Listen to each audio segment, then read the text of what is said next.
Vector में next videos continue करने जा रहे हैं और 12th के सिलेबस में हमारा लास्ट टॉपिक होगा वेक्टर से।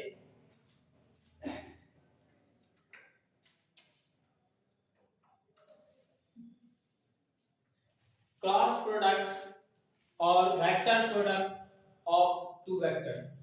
क्रॉस प्रोडक्ट और vector products of two vectors हमारा लास्ट टॉपिक है आज का। वेक्टर का लास्ट टॉपिक है जो आज हम लोग स्टडी करने जा रहे हैं और बहुत ही इंपॉर्टेंट है और आसान भी बहुत है। अब ध्यान से देखेंगे, चीजों को सीखेंगे, ठीक। चलिए, क्रॉस प्रोडक्ट और vector product of two vectors. दो वेक्टर्स के क्रॉस प्रोडक्ट या उसे हम लोग वेक्टर प्रोडक्ट भी कहते हैं, ठीक। Let A and B are two non-zero vectors, then the cross product of A and B is denoted by A cross B। A और B के क्रॉस प्रोडक्ट को डिनोट करते हैं कैसे? A cross B। इससे पिछले वीडियो में हम लोग स्टडी किए डॉट प्रोडक्ट टू वेक्टर्स का। अभी हम लोग स्टडी कर रहे हैं दो वेक्टर्स के क्रॉस प्रोडक्ट को, जिसे हम लोग वेक्टर प्रोडक्ट भी कहते हैं। A और B यदि दो नॉन जीरो वेक्टर्स हैं तो A और B का क्रॉस प्रोडक्ट हम लोग डिनोट करते हैं A क्रॉस B से। A और B के क्रॉस प्रोडक्ट को डिनोट करते हैं A क्रॉस B से, ठीक। And it is defined as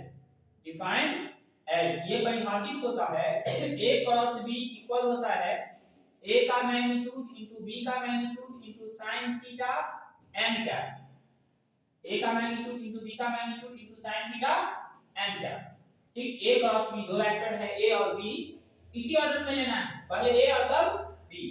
A और B का जो क्रॉस प्रोडक्ट होगा A क्रॉस B से लिखेंगे और ये डिफाइन किसके इक्वल होता है? डिफाइन होता है किस तरह से? ये इक्वल होता है A का मैग्नीट्यूड इनटू B का magnitude into sin theta n का, where theta is the angle between A and B and theta greater equal 0 और less equal pi। थीटा 0 0 से ग्रेटर और पाई और पाई से लेस होता है, A B के बीच का एंगल होता है। एंड n कैप क्या है? A का मैग्नीट्यूड B का मैग्नीट्यूड तो A और B वेक्टर गिवन है तो वो हम लोग निकालेंगे। थीटा दोनों के बीच का एंगल कुछ ना कुछ होगा, ठीक। n कैप क्या है? n cap is the unit vector perpendicular to both vector A and vector B। A और B के परपेंडिकुलर, दोनों वेक्टर के परपेंडिकुलर डायरेक्शन में n कैप यूनिट वेक्टर। अब कोई भी दो वेक्टर लेते हैं हम, यदि हम लोग वेक्टर A ले लिए और वेक्टर B ले लिए, ठीक। तो इन दोनों के परपेंडिकुलर डायरेक्शन, दो डायरेक्शन है मेरे पास, हमारे पास, एक अपवर्ड और दूसरा, एक ये है अपवर्ड डायरेक्शन और दूसरा है डाउनवर्ड डायरेक्शन। तो ये n कैप दो परपेंडिकुलर डायरेक्शन है ना। ये हम लोग A से B ले रहे हैं, इनके बीच का एंगल क्या है? थीटा है, ठीक। A और B के बीच का एंगल थीटा है। तो दो डायरेक्शन है जो A और B दोनों के क्या है? परपेंडिकुलर, एक ऊपर की ओर और एक नीचे की ओर, ठीक। किस डायरेक्शन में n कैप लेना है? तो n कैप हमें ऐसे चूज करना है ना। n cap is the unit vector perpendicular to both A and B such that A, B and n cap form a right-handed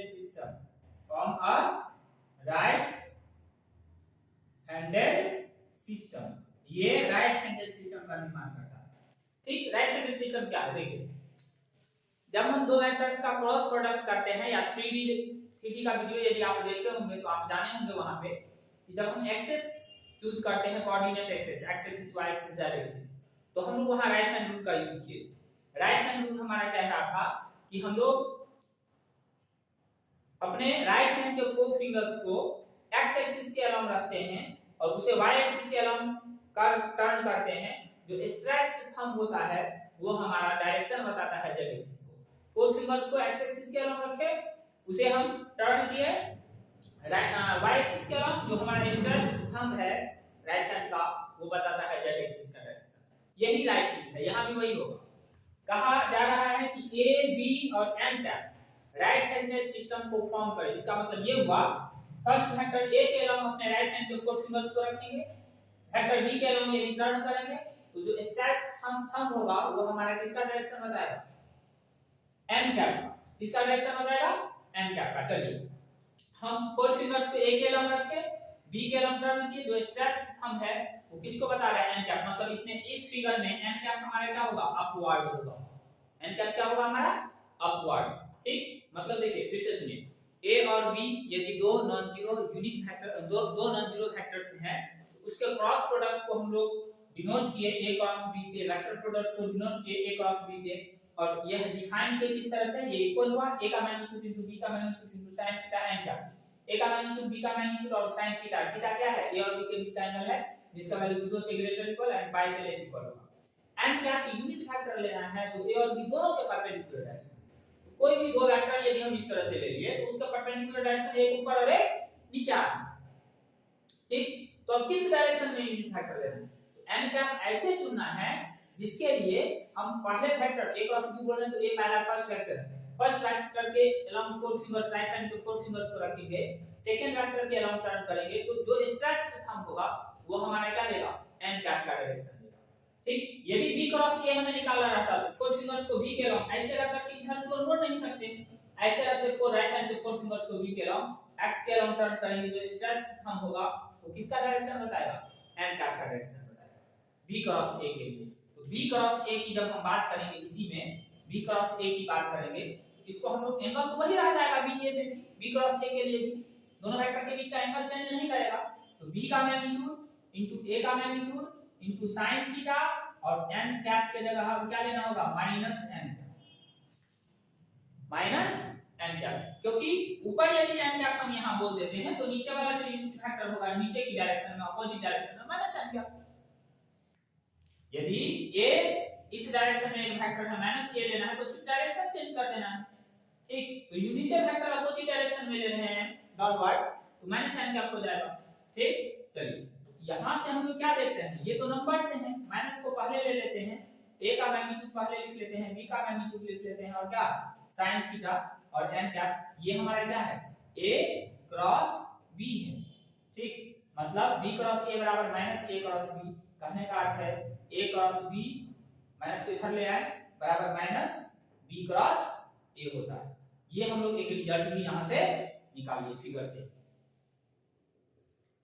clear है जी, चलिए इस चीज को जानिए। अब स्पष्ट हुआ कि a क्रॉस b क्या होगा, a का मैग्नीट्यूड इनटू b का magnitude into sin theta n cap, जहां n कैप यूनिट वेक्टर होता है जो a और b दोनों के परपेंडिकुलर होता है, ये भी ध्यान रखना है। वेक्टर a और वेक्टर्स a एंड b दोनों के क्या होता है, परपेंडिकुलर n कैप। ठीक, बहुत ही इंपॉर्टेंट पॉइंट है ये, और ये ऐसे होते हैं a b और n कैप की ये राइट हैंडेड सिस्टम का निर्माण करता है। मतलब फर्स्ट वेक्टर a के अलोंग हम फोर राइट हैंड के फोर फिंगर्स को रखेंगे, सेकंड वेक्टर b के अलोंग टर्न करेंगे, जो स्ट्रेच थंब होगा वो हमारा इसका डायरेक्शन बताएगा, n कैप का डायरेक्शन बताएगा। ठीक, चलिए ये हमारा डेफिनेशन हुआ। इसी डेफिनेशन की मदद से हम लोग b क्रॉस a बराबर माइनस b क्रॉस b लाए, मतलब a क्रॉस b बराबर माइनस b क्रॉस a। कहने का अर्थ ये है यदि हम क्रॉस में ऑर्डर चेंज करते हैं तो पीछे माइनस लग जाएगा, कहां से आया सो हम लोग देखें, b क्रॉस a हम लोग निकालने चले थे, तो b क्रॉस a निकाले तो b का मैग्नीट्यूड a का मैग्नीट्यूड sin थीटा, और यूनिट वेक्टर चाहिए जो b और a दोनों के परपेंडिकुलर हो, ऐसे हो कि वो right handed system b a और n कैप जो यूनिट वेक्टर है वो राइट हैंडेड सिस्टम का फॉर्मेशन करे। तो सपोज कर लिए हम लोग क्या n1 है, लिखे नहीं है, लिखवाया नहीं है, क्योंकि हम लोग जब ऊपर के डायरेक्शन में n कैप है तो नीचे के डायरेक्शन में यूनिट वेक्टर क्या होगा, माइनस n कैप होगा। तो b से b के अलोंग फोर फिंगर्स को रखे, a के अलोंग टर्न नीचे, जो स्ट्रेच था और नीचे की ओर आ रहा है तो यूनिट वेक्टर का डायरेक्शन बताएगा, यूनिट वेक्टर होगा उस डायरेक्शन में लेना है हमें b क्रॉस a के लिए। ऊपर की ओर n कैप है तो नीचे की ओर यूनिट वेक्टर क्या होगा, माइनस n। क्लियर है, हम लोग ये रिजल्ट ले आए यहां से। चलिए अब लोग क्रॉस प्रोडक्ट से रिलेटेड कुछ प्रॉपर्टीज को लेकर के चलते हैं। क्रॉस प्रोडक्ट से रिलेटेड कुछ प्रॉपर्टीज को लेकर के चलते हैं। ध्यान से देखिएगा इन चीजों को।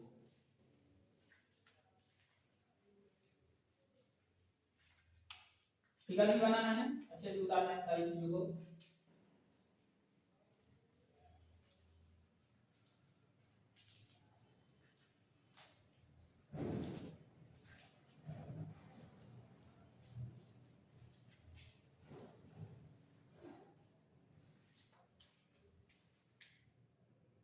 देखिए प्रॉपर्टीज क्रॉस प्रोडक्ट से रिलेटेड सबसे पहला, if either A zero vector हो और बी क्या हो, जीरो वेक्टर हो, देन ए क्रॉस बी क्या होगा, जीरो हो जाएगा, है ना, ए क्रॉस बी जीरो हो जाएगा। And theta is not defined, theta is not defined, theta defined नहीं होगा, क्योंकि एक वेक्टर जीरो हो गया, मान लो बी जीरो हो गया, तो बस किस दिशा में है उसका एंगल ए के साथ कितना बनेगा कुछ डिटरमाइन नहीं है, पहली बात। दूसरी बात कि हम लोग डिफाइन किस तरह से किए हैं, a का मैग्नीट्यूड इनटू b का magnitude into sin theta and cap. तो जब एक जीरो हो गया, मान लो b जीरो हम लोग लेकर के चले, तो जीरो हो गया तो सबको जीरो कर देगा, ठीक, तो ये जीरो फैक्टर होगा। सबसे दूसरा पॉइंट हम लोग इस चीज को लिख लेते हैं कि a क्रॉस b एक वेक्टर है, इज अ वेक्टर परपेंडिकुलर, और इसका डायरेक्शन क्या है, तो जो n कैप का डायरेक्शन है, क्योंकि हम लोग क्या लिखे a का मैग्नीट्यूड b का मैग्नीट्यूड इनटू sin थीटा, ये तो नंबर्स हो गया पूरा का पूरा, मैग्नीट्यूड मैग्नीट्यूड sin थीटा की भी न्यूमेरिकल वैल्यू होगा और वो पॉजिटिव रहेगा।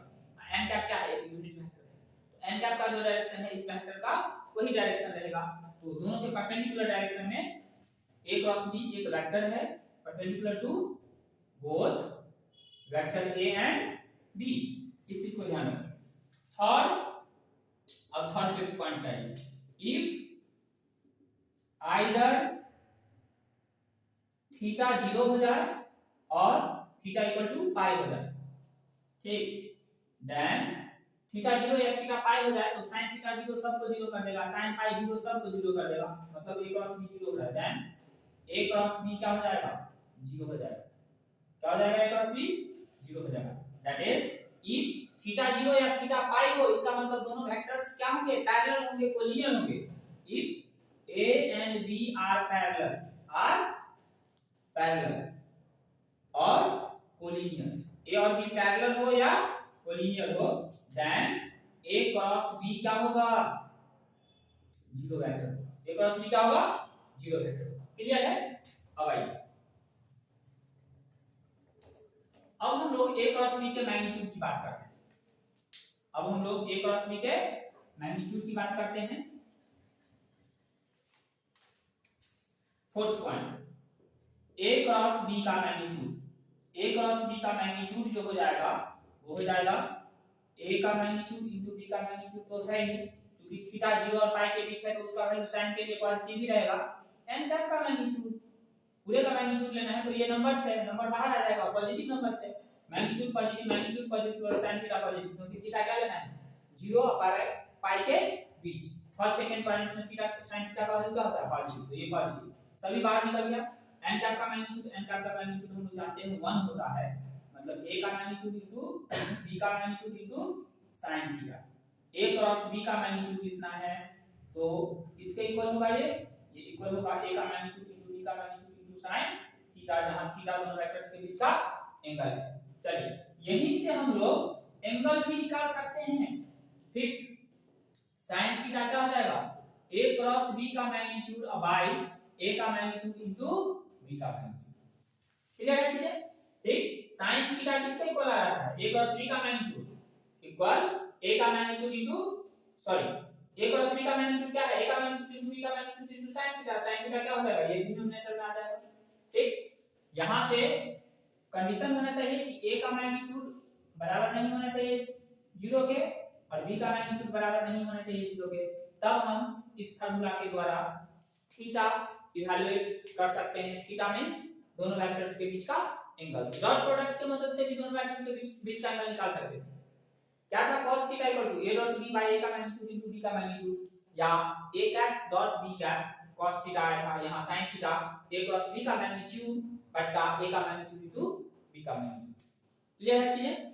चलिए नेक्स्ट सिक्स्थ पॉइंट, बहुत ही इंपॉर्टेंट पॉइंट होगा।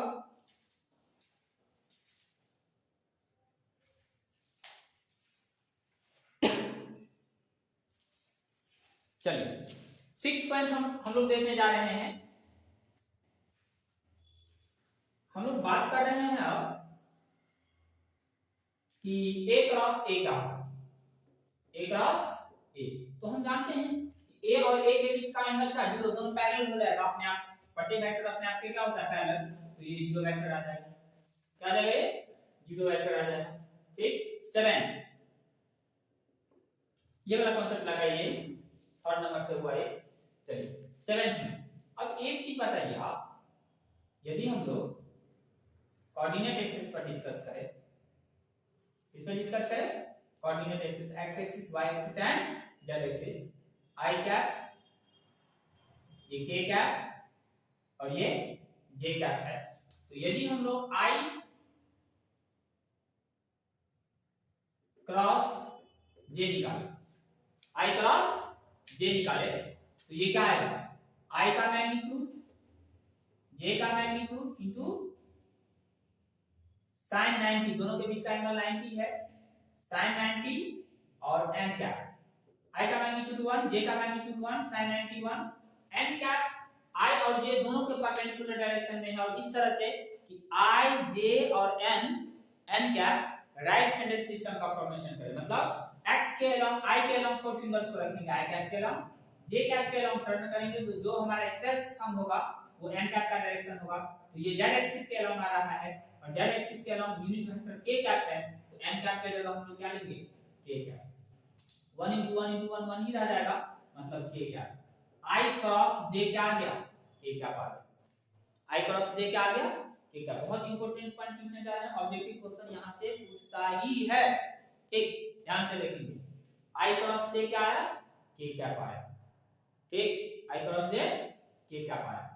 अब आइए कैसे निकाले, i क्रॉस j, i का मैग्नीट्यूड इनटू j का मैग्नीट्यूड इनटू sin 90, क्योंकि i j के बीच का एंगल क्या है, 90 डिग्री, ठीक, i और j के बीच का एंगल क्या है, 90 डिग्री, तो sin 90, और n कैप इस तरह से लेना है कि i j दोनों के परपेंडिकुलर हो और राइट हैंडेड सिस्टम का फॉर्मेशन करे, i के अलोंग फोर फिंगर्स को रखे, j के अलोंग टर्न किए, जो स्ट्रेस थंब होगा वो हमारा किसका डायरेक्शन बताएगा, n कैप का डायरेक्शन बताएगा, तो स्ट्रेस थंब z एक्सिस के अलोंग जा रहा है, और z एक्सिस के along unit vector k cap होता है, ठीक। अब यहां से हम लोग क्या लिख सकते हैं, यदि j क्रॉस k करना है, j क्रॉस i करना है, चेंजिंग यदि करती है ऑर्डर, तो क्या होता है, माइनस लग जाता है, ये माइनस k क्या होगा, हम लोग देख चुके हैं पीछे, a क्रॉस b बराबर होता है माइनस b क्रॉस a, तो j क्रॉस i होगा minus i cross j, minus i cross j मतलब माइनस k, ठीक। चलिए सिमिलरली इसी तरह से यदि हम j क्रॉस k निकालें, j के अलोंग फोर फिंगर्स को रखे राइट हैंड के, है ना, स्ट्रेस थंब हमारे क्या देगा, n कैप का डायरेक्शन देगा j क्रॉस k के लिए, ठीक, तो ये हमारा हो जाएगा j क्रॉस k हो जाएगा, j क्रॉस k हमारा हो जाएगा i कैप, क्योंकि j का मैग्नीट्यूड इनटू k का मैग्नीट्यूड और फिर 90 डिग्री दोनों के बीच का एंगल, ठीक, और जो स्ट्रेस थंब वाली डायरेक्शन में यूनिट वेक्टर n कैप क्या है, i, एंड यदि k क्रॉस i निकाले, k इस डायरेक्शन में है, z एक्सिस के डायरेक्शन में, i के साथ क्रॉस कर रहे हैं, तो i के अलोंग मोड़े, स्ट्रेस हम ऊपर की ओर जा रहा है, j आ गया, क्या आएगा, j, k का मैग्नीट्यूड इनटू i का मैग्नीट्यूड इनटू sin 90, k का मैग्नीट्यूड 1, i का मैग्नीट्यूड 1, sin 91, और स्ट्रेस हम के डायरेक्शन में यूनिट वेक्टर मतलब j क्या, क्लियर है। चलिए एंड यहां आप इंप्लाइज करके लिख सकते हैं कि k क्रॉस j करना हो तो माइनस i कैप, और यहां इंप्लाइज करके लिख सकते हैं i क्रॉस k करना हो तो क्या, i क्रॉस k करना हो तो माइनस j कैप, तो ये हमारा फार्मूला निकल के आ रहा है, जो हमारे लिए मोस्ट वीवीआई है, और पूछा भी जाता है, आप देखिएगा बराबर पूछा गया है, ठीक, आप इसको ध्यान से देखेंगे, i cross j k, j cross i minus k, j cross k i and k cross से माइनस आई, के cross I J and I cross के माइनस जे। इसको एक सर्कल के द्वारा हम लोग याद रख सकते हैं, ठीक, इसको नोट करेंगे सभी स्टूडेंट। चलिए हम लोग देखते हैं उसको एक सर्कल के द्वारा कैसे याद रखेंगे, इस सर्कल के द्वारा से कैसे हम लोग ध्यान रखेंगे। डिफिनेशन के अनुसार ही हम लोग ये सब क्रॉस आई क्रॉस जे जे क्रॉस के वगैरह निकाले हैं, ठीक।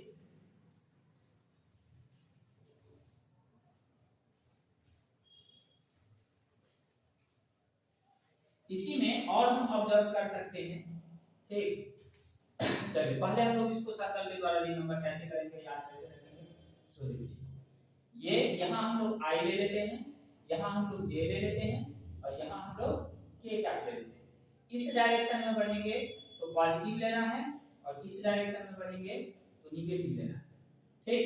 आई क्रॉस के करना है तो जे लेना है, जे क्रॉस के करना है तो आई लेना है, के क्रॉस आई करना है तो जे लेना है, ठीक। आई क्रॉस जे के, ठीक।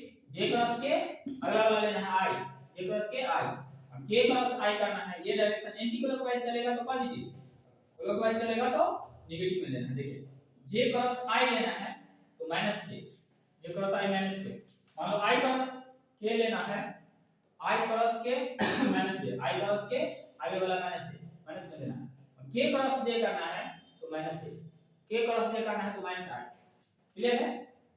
इस डायरेक्शन में नेगेटिव और इस डायरेक्शन में चलेंगे तो पॉजिटिव, दो का क्रॉस निकालेंगे अगला वाला है, किसी भी डायरेक्शन में चलिए दो का क्रॉस निकालेंगे अगला वाला आएगा। यदि आप पॉजिटिव डायरेक्शन में गए हैं तो माइनस में प्लस में रखना है अगला वाला को, यदि आप नेगेटिव मतलब क्लॉकवाइज डायरेक्शन में गए हैं तो माइनस में रखना है अगला वाला को, ठीक। अब इसी में आल्सो करके ये फिगर हुआ इसके लिए, ठीक। इसी में यहां से मतलब हम ये समझाने का आपको प्रयास किए हैं, आई क्रॉस जे आएगा के, जे क्रॉस के आएगा आई, के क्रॉस आई आएगा जे, के क्रॉस जे आएगा माइनस आई, जे क्रॉस आएगा माइनस के, आई क्रॉस के आएगा माइनस जे, ठीक। बस ये आल्सो आई क्रॉस आई निकालो, दोनों के बीच का एंगल 0 तो sin 0 0, जे क्रॉस जे निकालो, दोनों के बीच का एंगल 0 तो sin 0 0, सबको 0 कर देगा। के क्रॉस के निकालो, ये क्या हो जाएगा 0, ये भी याद रखिएगा, जो बॉक्स में बंद है मोस्टली भी है आपके एग्जाम के रजिस्ट्रेशन, ठीक। हम लोग ये आई जे के का मतलब यूनिट वेक्टर जो है एक्सेस के अलावा उसके क्रॉस प्रोडक्ट का वैल्यू निकालें। आई का आई के साथ, जे का जे के साथ, के के साथ क्रॉस प्रोडक्ट 0 हो जाता है, वहीं डॉट प्रोडक्ट 1 होता है सबका। वहीं आई का जे के साथ के क्या पाएगा, जे का के साथ आई क्या पाएगा और के का आई के साथ जे क्या पाएगा, उल्टा ऑर्डर में लेंगे तो उसी में माइनस लग जाएगा। क्लियर है सारी बातें। चलिए अब हम लोग देखने जा रहे हैं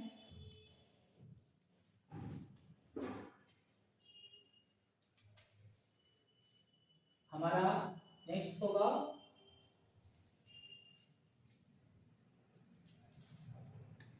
गामा पॉइंट, 8th पॉइंट होगा, ये 7th में सारी बातें थी, ठीक।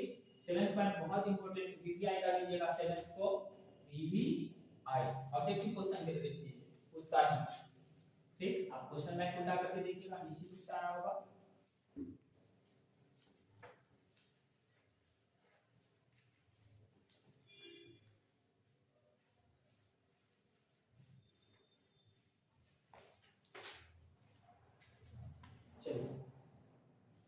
अब 8th पॉइंट है हमारा, इफ थीटा यदि हो जाए पाई बाय 2 देन हम मैग्नीट्यूड की बात कर रहे हैं, अब a क्रॉस b का जो मैग्नीट्यूड होगा वो हो जाएगा a का मैग्नीट्यूड इनटू b का मैग्नीट्यूड, और sin pi by 2 1, sin pi by 2 जो कि 1 होगा, मतलब a का मैग्नीट्यूड इनटू b का मैग्नीट्यूड हो जाता है a क्रॉस b का मैग्नीट्यूड। क्लियर है। यदि थीटा क्या हो, थीटा बराबर पाई बाय 2 हो या हम लोग 3 पाई बाय 2 भी ले लें, तो क्योंकि मैग्नीट्यूड की बात कर रहे हैं और वैसे थीटा 3 पाई बाय 2 हो नहीं सकता, आप लोग थीटा की बात कर रहे थे 0 और पाई के बीच ही रहेगा, 0 और पाई के बीच ही रहेगा, ये हमारा निकल के आ जाता है a क्रॉस b का मैग्नीट्यूड इक्वल हो जाता है a का मैग्नीट्यूड इनटू b का मैग्नीट्यूड, जब थीटा क्या हो 90 डिग्री, जब थीटा क्या हो 90 डिग्री। चलिए अब हम लोग एक इंपॉर्टेंट कुछ प्रॉपर्टीज को लेकर के और चल सकते हैं, इसी में कर देते हैं। a क्रॉस यदि बी प्लस माइनस सी हो, इसको लिख सकते हैं ए क्रॉस बी प्लस माइनस ए क्रॉस वेक्टर सी। क्लियर है?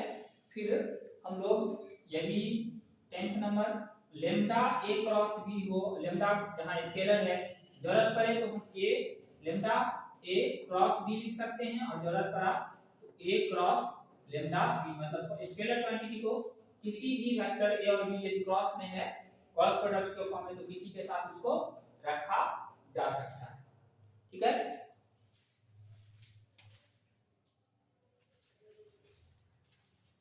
यहां इनटू में sin पाई बाय 2 है। ठीक, चलिए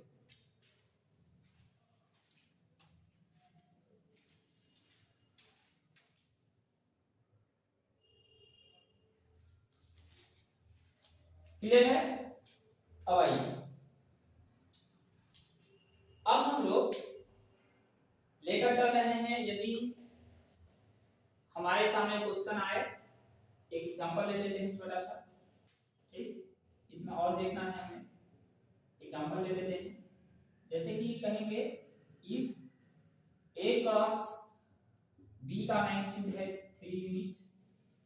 ठीक, फिर हमसे कहा जा रहा है ए का मैग्नीट्यूड है 2 एंड बी का मैग्नीट्यूड है, बी का भी मैग्नीट्यूड है हमारा 3। तो कहा जा रहा है find angle between A and B, A और बी के बीच का एंगल फाइंड आउट करना है।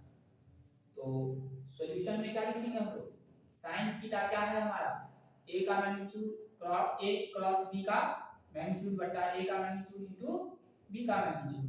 तो a क्रॉस b 3 है, 2 इनटू 3, 3 3 कैंसिल, 1/2। sin कितने का value 1/2, sin pi by 6, sin theta है ना, sin पाई बाय 6। ठीक है? तो देयरफॉर थीटा क्या निकल के आया, पाई बाय 6। थीटा क्या निकल के आया, पाई बाय 6। तो क्रॉस प्रोडक्ट से दोनों वेक्टर्स ए और बी के बीच का एंगल हम लोग आसानी से फाइंड आउट कर सकते हैं। क्लियर है चीजें? चलिए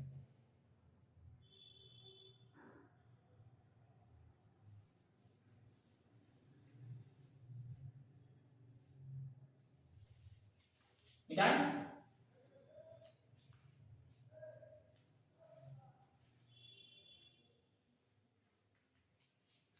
अब हम लोग बहुत इंपॉर्टेंट चीज देखने जा रहे हैं।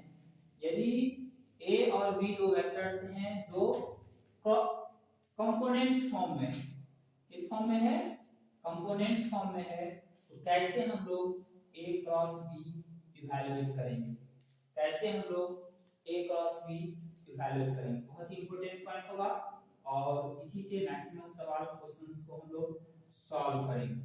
ठीक, ए और बी यदि कंपोनेंट्स फॉर्म में, ठीक, बहुत ही इंपॉर्टेंट VBI। ठीक, इफ ए है हमारा x1i का प्लस y1j का प्लस z1k का, और वेक्टर बी है हमारा x2i का प्लस y2j का प्लस z2k का, देन a क्रॉस b जो होता है डिटरमिनेंट के फॉर्म में लिख रहे हैं, i cap j cap k cap x1 y1 z1 x2 y2 z2 होता है a क्रॉस b। ठीक, चलिए इसका प्रूफ हम लोग देखते हैं कैसे आएगा। ठीक, कैसे a क्रॉस b क्या आएगा, i cap j cap k cap है ना, और x1 y1 z1 x2 y2 z2 का डिटरमिनेंट।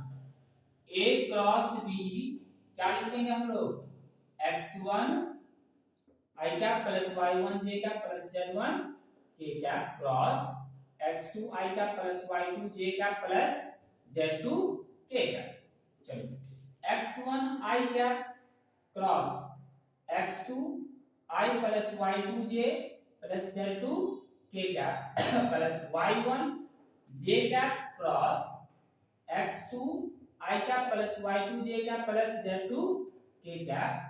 ठीक, y1 j कैप का क्रॉस करना है पूरे के साथ, प्लस z1 k कैप का क्रॉस करना है पूरे के साथ x2 i cap plus y2 j cap plus z2 k cap. चलिए x1 x2 कांस्टेंट नंबर है, x1 x2 क्या है, नंबर है। पहले लिखिए i क्रॉस i प्लस इसी तरह से x1 y2 नंबर है, x1 into y2 और i cross j plus x1 z2 number है और i cross k plus y1 x2 और j cross i plus y1 y2 और j cross j plus y1 z2 और j cross k। y1 into z2 constant number है और j का cross i के साथ वेक्टर्स का क्रॉस करके प्लस z1 x2 है ना और k क्रॉस i प्लस क्या चीज z1 y2 k cross j plus z1 z2 और k cross k। i cross i 0, j cross j 0 और k क्रॉस k 0, तो 0 ये 0 हो गया plus x1 y2 i cross j k क्या x1 z को अभी जस्ट पढ़े हैं 7th प्रॉपर्टी में x1 z2 i cross k। यदि हम देखें तो i j k, i cross के उल्टा चलना है तो माइनस j क्या plus y1 x2 sorry x1 नहीं हो गया सही है y1 x2 और j क्रॉस i उल्टा चल रहे हैं माइनस k क्या प्लस y1 y2 ये 0 j cross j plus y1 z2 और j क्रॉस k i ठीक। फिर plus z1 x2 k cross i j plus में प्लस अब क्या है z1 y2 और k cross j minus i क्या। चलिए i वाले को एक जगह कीजिए y1 z2 minus z1 minus z1 y2 i क्या प्लस इसमें से माइनस j को बाहर लेते हैं तो ये आ जाएगा प्लस में x1 z2 minus z1 x2 j क्या माइनस j बाहर लेते k वाले को ये और ये है तो plus x1 y2 minus y1 x2 k क्या ठीक। क्या हम इसे नहीं लिख सकते हैं इस तरह से, गौर से देखा जाए i j k x1 y1 z1 x2 y2 z2। देखिए यदि i लेते हैं तो y1 z2 minus y2 z1 या z1 y2 y1 z2 minus z1 y2 i क्या माइनस j क्या लेते हैं साइन यहां का माइनस डिटरमिनेंट का वैल्यू निकालना है माइनस लेते हैं तो इसे और इसे एलिमिनेट करेंगे x1 z2 minus x2 z1 x1 z2 minus x2 z1 j क्या ठीक है प्लस फिर k लेते हैं तो x1 y2 है ना और माइनस y1 x2 क्लियर है। ये हमारा क्या ठीक मतलब कंपोनेंट्स फॉर्म में है x1 y1 z1 x1 i का प्लस y1 j का प्लस z1 k का वेक्टर a और वेक्टर b है x2 i का प्लस y2 j का प्लस z2 k का। तो a क्रॉस b हम लोग निकालते हैं i j k x1 y1 z1 x2 y2 z2 का डिटरमिनेंट। चलिए उतारिए इसको और इस पर हम एक एग्जांपल देखते हैं ठीक।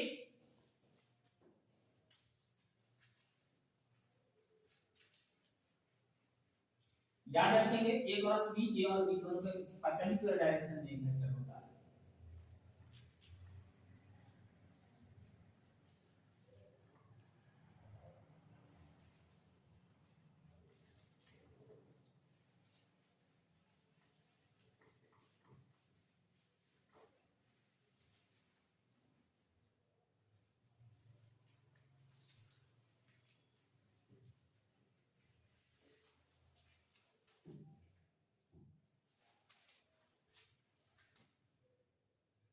एग्जांपल लेते हैं इफ वेक्टर a है i plus j minus k and vector b है i cap minus 2j cap plus k cap. कहा जा रहा है फाइंड ए क्रॉस बी। तो सॉल्यूशन में हम लोग लिखेंगे A cross B equal to I cap J cap K cap. x1 है 1, y1 1 और z1 -1, 1 1 -1, x2 1, y2 -2 and z2 1। ठीक, ये ए क्रॉस बी आएगा। टाइप लीजिए आप ए और बी लिख करके तब लिखिएगा इसको। ठीक, अब एक्सपेंड कीजिए, क्या हो जाएगा 1 -1 -2 and 1 I cap minus J cap लेना है और आगे रखेंगे उस चीज को। शुरू में भी रख सकते हैं लेकिन हमें डिटरमिनेंट मतलब यहां आगे राइट लेना है। माइनस दिस एलिमिनेट करेंगे 1 -1 1 एंड 1 जे कैप प्लस। अब के कैप लेना है तो इसे और इसे एलिमिनेट करना है 1 1 1 -2 डिटरमिनेंट जो निकालते थे। ठीक, क्या हो जाएगा 1 और -2 into -1 प्लस 2 घटाएंगे तो क्या -2 आई कैप माइनस 1 माइनस प्लस 1 जे कैप प्लस -2 -1 के कैप क्या आ गया माइनस आई कैप -2 जे कैप -3 के कैप। ये हमारा ए क्रॉस बी आर, ये हमारा ए क्रॉस बी आर। कई बार हमसे कहा जाएगा कि ए और बी दो वेक्टर्स हैं तो ए और बी के परपेंडिकुलर डायरेक्शन में 5 यूनिट का एक वेक्टर निकालिए। सबसे पहले ए और बी के परपेंडिकुलर डायरेक्शन में ए क्रॉस बी एक वेक्टर निकालिए। अब उस परपेंडिकुलर डायरेक्शन में यूनिट वेक्टर लिखना है तो इसमें इसके मैग्नीट्यूड से भाग दे देंगे, यूनिट वेक्टर मिल गया। 5 यूनिट का वेक्टर चाहिए था, 5 से इसको यूनिट वेक्टर को मल्टीप्लाई कर देंगे, हमारे क्या हो जाएगा रिक्वायर्ड वेक्टर। ठीक, चलिए हम लोग क्रॉस प्रोडक्ट देखें, उस पर एक एग्जांपल देखें। अब हम लोग आगे कंटिन्यू करने जा रहे हैं। इसी में एरिया क्रॉस प्रोडक्ट की मदद से ट्रायंगल का एरिया निकाल सकते हैं जब किसी ट्रायंगल के दो consecutive sides as a vector हमें दिया गया हो, और एरिया ऑफ पैरेललोग्राम निकाल सकते हैं जब पैरेललोग्राम का दो consecutive sides as a vector हमें दिया हो। ठीक, मतलब दो वेक्टर्स दिया हो जो रिप्रेजेंट कर रहा हो ट्रायंगल के, किसी भी ट्रायंगल के दो कंसेक्यूटिव साइड्स को, दो कर्माकर भुजाओं को, या किसी भी पैरेललोग्राम समांतर चतुर्भुज के दो कर्माकर भुजाओं को, तो हम उस ट्रायंगल और उस पैरेललोग्राम का एरिया क्रॉस प्रोडक्ट की मदद से निकाल सकते हैं। इसको देखने जा रहे हैं।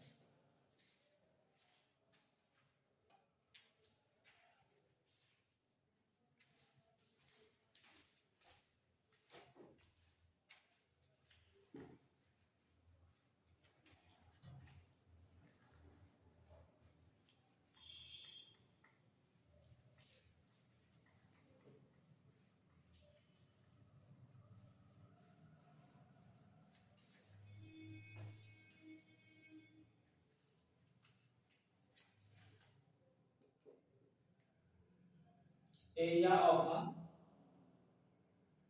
triangle if A and B represents two consecutive sides of a triangle ABC, then area triangle ABC equal होता है हाफ ए क्रॉस बी का magnitude, half A cross B का मैग्नीट्यूड। चलिए प्रूफ देखते हैं इसका। मतलब कोई ट्रायंगल है जिसके दो consecutive sides A B C, suppose कर लीजिए बीसी है वेक्टर ए रिप्रेजेंट कर रहा है और बी ए को वेक्टर बी रिप्रेजेंट कर रहा है, वेक्टर बी रिप्रेजेंट कर रहा है। मान लेते हैं कि AM क्या है, परपेंडिकुलर है BC पर। ठीक, letter BC vector vector A है and BA vector vector B। Draw AM perpendicular BC, AM perpendicular BC। Now therefore sin theta क्या, यदि दोनों के बीच का एंगल क्या है थीटा, दोनों के बीच का एंगल क्या है तो थीटा है, तो sin थीटा क्या लिखेंगे, sin थीटा हो जाएगा हमारा a क्रॉस b का मैग्नीट्यूड बाय a का मैग्नीट्यूड इनटू b का मैग्नीट्यूड, sin थीटा हो जाएगा। ठीक, a का मैग्नीट्यूड मतलब ये लंबाई, b का मैग्नीट्यूड मतलब ये bc, क्लियर ना, ba और a का मैग्नीट्यूड मतलब bc।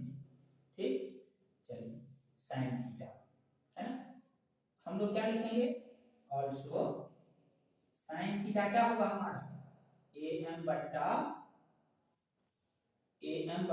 sin थीटा हमारा क्या होगा, sin theta perpendicular by hypotenuse, am बट्टा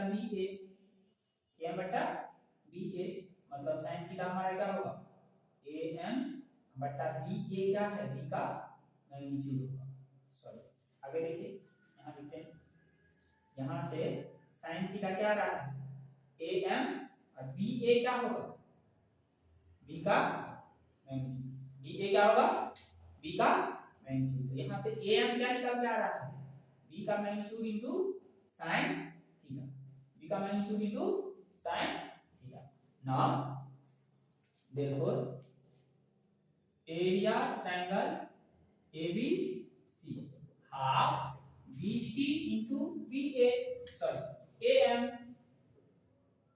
ठीक, ट्रायंगल का area half base into base into altitude height, ठीक, तो BC इनटू AM और हाफ BC क्या है, A का मैग्नीट्यूड, ठीक, और AM अभी लाए हैं B का मैग्नीट्यूड sin थीटा, B का magnitude sin theta AM, substitute कीजिए sin थीटा का वैल्यू हाफ A का मैग्नीट्यूड इनटू B का मैग्नीट्यूड, sin थीटा क्या था, A cross B by A का मैग्नीट्यूड इनटू B का मैग्नीट्यूड, कैंसिल, क्या गया, हाफ A क्रॉस B का magnitude, area triangle ABC।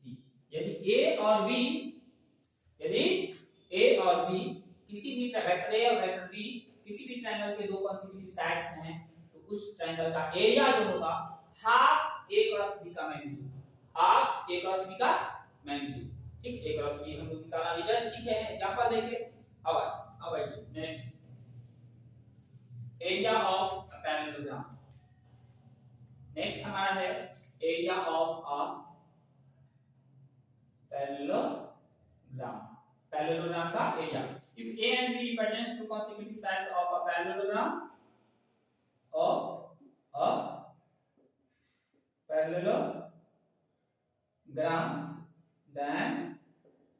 then parallelogram ABCD कर दीजिए, ABCD, then area ABCD, area of parallelogram ABCD half हटा देंगे, बस A क्रॉस B का मैग्नीट्यूड रह जाएगा, A क्रॉस B का मैग्नीट्यूड, बिल्कुल सिंपल, इसको प्रूव करना कोई टफ नहीं है, हम लोग ज्यादा नहीं लिखेंगे, ट्रायंगल का भी निकाले हैं एरिया, उसी की मदद से इस चीज को प्रूव कर देंगे, ठीक। देखिए प्रूफ में बहुत छोटा सा इसका प्रूफ, यदि हम पैरेललोग्राम लेकर के चले ABCD, यदि दो कॉन्सेक्यूटिव साइड को रिप्रेजेंट कर रहा है, AB को और सपोज कर लीजिए AD को रिप्रेजेंट कर रहा है, ठीक, तो इसका एरिया निकालना जानते हैं हम लोग, ठीक, क्या लिखेंगे, area triangle ABD half A cross B, therefore area parallelogram ABCD, जितना ये एरिया उतना ये एरिया, किसी भी पैरेललोग्राम में कोई एक डायगोनल उसको दो पार्ट इक्वल पार्ट में डिवाइड कर देता है, तो जितना ये उतना ही है, मतलब इसका दोगुना कर देंगे तो टोटल एरिया आ जाएगा 2 इनटू एरिया ट्रायंगल क्या ABD, मतलब 2 into half A cross B, half half cancel, क्या गया A क्रॉस B, मतलब इसी के मदद से हम लोग कैलकुलेट करते हैं एरिया ट्रायंगल जो निकाले थे उसी के हेल्प से, ठीक। चलिए इस तरह से हम लोग A क्रॉस B दो वेक्टर्स के क्रॉस प्रोडक्ट को स्टडी किए, और उम्मीद करते हैं कि आप इन चीजों को अच्छे ढंग से सीखे होंगे, ठीक, वीडियो को रिप्ले करके फिर से देखेंगे, हम प्रयास किया आपको बेहतर ढंग से बताने का। यदि आपको कहीं कोई डाउट रहता है तो आप कमेंट कर सकते हैं, मेरा व्हाट्सएप नंबर दिया जा रहा है, उस पे आप मैसेज कर सकते हैं, यदि कोई क्वेश्चन में प्रॉब्लम आए तो आप मेरे से सॉल्यूशन ले सकते हैं, ठीक। चैनल पे नए हैं तो चैनल को सब्सक्राइब करें, लाइक शेयर अवश्य करें, ताकि हम भी मोटिवेटेड हो और आपको वीडियो कंटिन्यू बना करके देते रहे, ठीक है।